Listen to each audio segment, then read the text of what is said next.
Now, I know this is not my usual venue for my golf tips, but I'm actually in my garage, and the reason I'm in my garage is because my son has worn me down after years of wanting me to convert our single garage into a golf range, an indoor golf range. I've relented. Hopefully it's a temporary thing because I normally do get my car in here. My car's out in the weather and we've got this temporary little golf setup here. So you can actually hit balls quite comfortably because we've got some ceiling height into here. Now this is just some old sheets. I've actually got a whole video on how to set this up, which I will link in the description. So if it's rainy or you do have some space like this where you've got some ceiling height, this is easy to set up. It's really just a kind of a clothes horse or a clothes drying line. And there's a few different layers, so the more layers you put, the safer it is.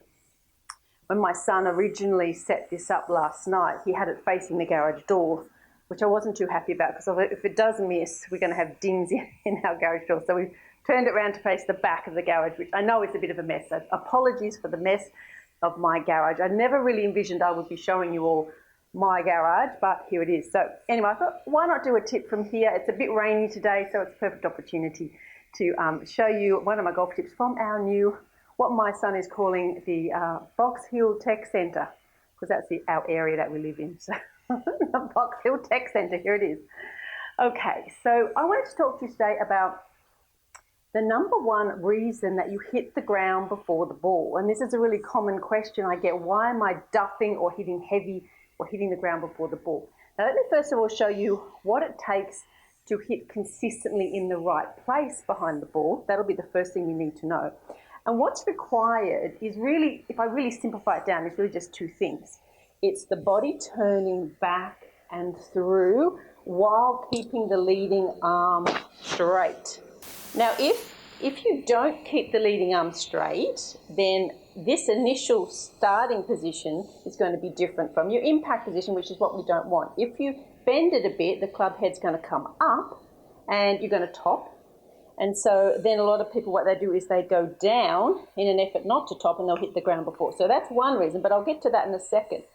If the body isn't turning, and a lot of people feel they can't turn, they want to just stay still, or people keep their head down, all that sort of advice that you hear.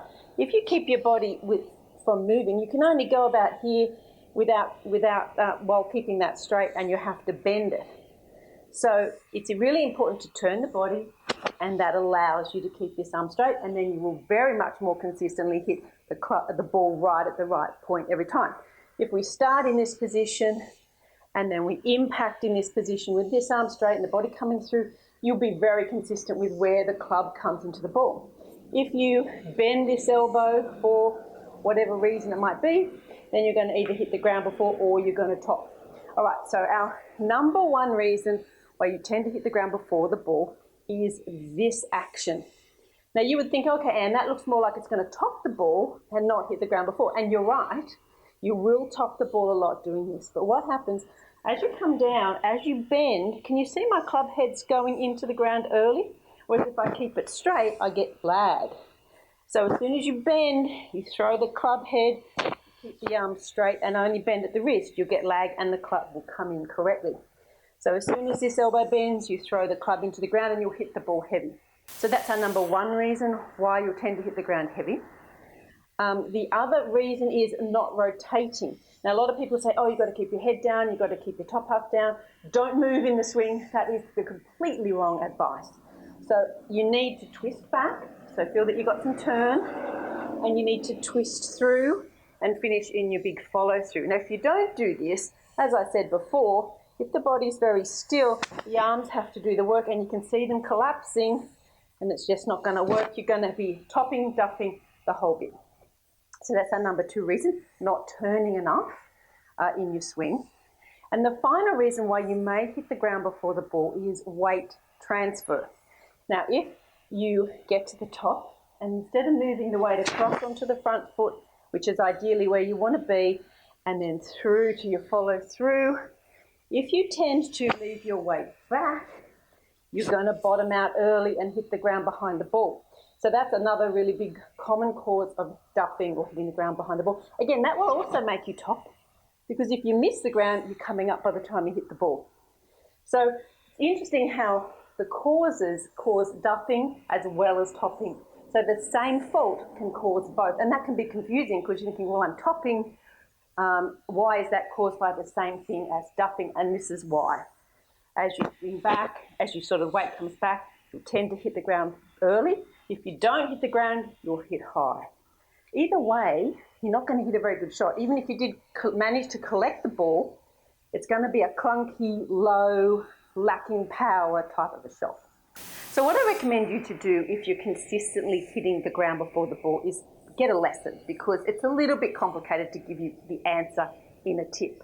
I've told you what will be causing it, but how to fix it is a little bit trickier. So some drills where you might do some half swings, really focusing on that, staying nice and firm. Use a 7-iron off a tee and just hit some half shots. You can do that into your area here. Let's see.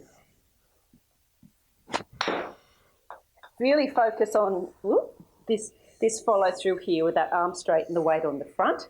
That's a great little drill. And then as you continue on up through the short swing to the follow through, you can start bending your arm up high, but you don't want to bend it down here. That's the crucial thing.